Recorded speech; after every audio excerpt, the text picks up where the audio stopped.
another barn burner in the CAA, especially against these guys. There's no question that we can't stand them, and they certainly can't stand us because we beat up on them all the time. But it was a good game, another good game, and we experienced some adversity early. I thought we were a little timid and on our heels early, and then we got it going and closed the half off very strong, and then we got a lead late again, and then we let our foot off the gas pedal, and they started to cut back into our lead. The zone kind of stymied us a little bit, but we figured it out. We made enough plays to win the game and battle through some adversity. So I'm very proud of the guys. That was a hard-fought game, and we could have rolled over, but we were desperate. We had to have it. You're always talking about depth tonight. Bench points difference 38-6. Can you just talk about how important of a factor that was in this game, having the depth? Yeah, it's extremely important. When you look at it, got 16 games left here, 17 guaranteed, and at this point, guys need to step up. We need consistency. Okay, few guys have really came into their own. But we need a couple more options. We need some guys to start playing some real basketball on a consistent basis. We need to be able to count on people to do their job and be productive out there. And Bo stepped up, Greedy stepped up, Sean stepped up. I thought Kamari was tremendous. That's what it's all about. It's time to play some basketball, and it's time to be consistent and take some ownership in your role. And that's what you saw tonight.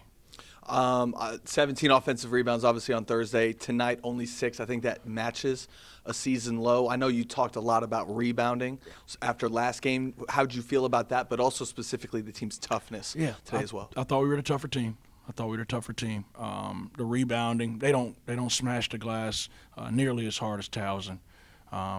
They're more of a scrappy offensive rebounding team, but I thought we were very intentional with blocking out and pursuing the ball, especially late. We came up with some really big ones. If you look at it, Sean had 13. He had 13, and he had 9 defensive rebounds. And then if you look at it, Bo had 6 defensive rebounds. So that was huge. Donovan went in there and got a few. Like I always say, if you want to win and compete at the top, you have to defend, rebound, and take care of the basketball. And certainly we have to take care of basketball better and defend a little bit better, but we rebounded our tails off. A timeout, 15-24 left in the first half, down 11-2. Galvanizing message. What do you think you said to the team to try and get them to come back as quickly as they sure did? You want to know? No, I was pretty upset, but the Princeton offense is for a team that's in passing lanes a little bit and that's pressuring the ball a little bit like we are,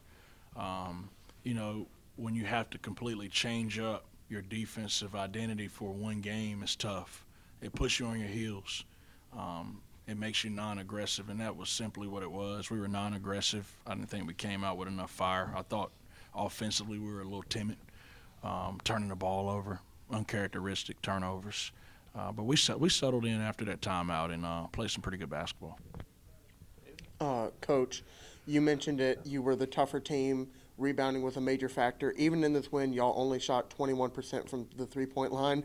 How does that impact the team when the threes aren't falling? We have to defend and rebound. And then we put a hard emphasis on paint touches and playing through the post. And if you look at it, we had 16 second chance points. You mentioned it. We didn't hit a lot of threes, so a lot of those second chance points were twos. And then we had 34 points in the paint. So that was our emphasis. I thought we had great looks. They just didn't drop for us. I thought we had timely threes that we made. With this short turnaround, man, you got to think about, their legs. They're probably a little fatigued. No excuses, but we'll shoot the ball better. Yeah. Brandon mentioned it. You at UNCW has got a 67 win percentage in your games after a loss.